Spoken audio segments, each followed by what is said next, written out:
There's quite a famous house situated in White Rock, British Columbia. It is the home of a well-known artist by the name of John Andrade. John is quite a famous artist. Famous people throughout North America have acquired his work. There's one other unusual side to John.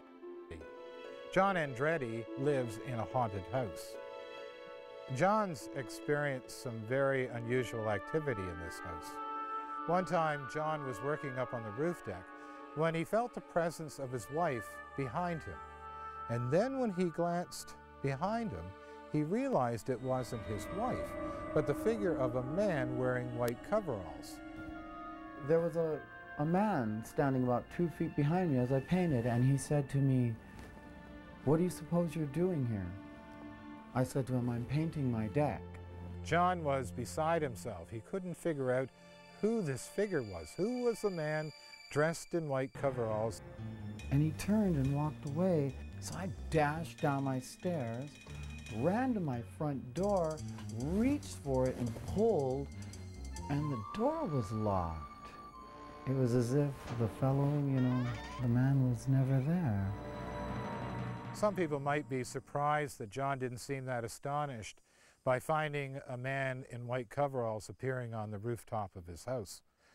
After all, John's home is a very popular spot for tourists. His home is in every guidebook in the area. He eventually confessed this experience to a neighbor, who in turn revealed the story of the house. Apparently, there was a painter who was painting the deck roof and suffered a heart attack and died there. We do know there was a death there and possibly a spirit remained. Well, the Andrade house is a very eccentric place, deliberately so, designed by an artist. Artists are fantasy prone almost by definition. Artists listen to emotion, artists fantasize, use their imagination, blend it with reality to produce art. And so many artists are going to be much more sympathetic to the notion of ghosts than non-artists. So here you've got an eccentric house to begin with. I'm not sure exactly how the legend of the ghost began. It could either be some fantasy on the part of the artist mistaking other stimulation as being the ghost and then looking for a story to back it up and finding that someone had once died in the roof. Or it could be the knowledge of someone having died in the roof leading to speculation as to whether or not there's a ghost, and leading someone who has a good imagination to again interpret things in terms of a ghostly influence on otherwise normal events. But you put it all together, you've got an eccentric house, you've got something that starts to attract attention even from tourists, and a good ghost story certainly helps add to the eccentricity.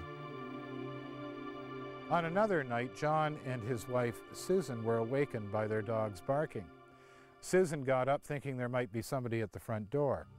As she opened the front door, she was shocked to see a young woman dressed in a white chiffon gown and barefoot. She was standing on the other side of my glass door looking at me, and I was looking at her, and it was very, it wasn't really scary, but it was strange. And so I called for my husband because I was a bit freaked out. So I called, and my husband was talking to her. She wouldn't respond. She just, stared at us. The young lady refused to speak. Susan, knowing that something was wrong, encouraged her to come in, but she didn't. She closed the door behind her and went to phone the authorities to find out if anyone was missing. After she got off the phone, she was shocked to see the young girl walking throughout the house. Eventually, the young girl made her way to the rooftop stairs. The young girl had simply vanished in thin air. She wasn't scary. She just seemed to want us to know she was there. It was all very strange. Yeah, when you're dealing with a house that's painted all different kinds of colors, and there are all kinds of strange objects and so forth in the house, then it to some extent throws a person's normal perception off. You're dealing with new stimulation you're not used to. And again, if there's any hint that there's a ghost story associated with this, that's likely to make it more easy to misperceive things and come to interpret them in terms of some kind of ghostly presence. One day while I was working, I thought I'd seen someone that was trying to take the tour of our home.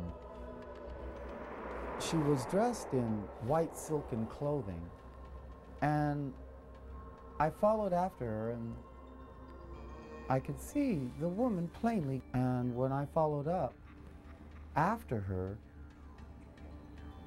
she was gone. The spirits are attracted to this home and the grounds because there's an energy of creativity happening here. Maybe one of the reasons why this young girl who appears in a white gown finds the need to enter the home.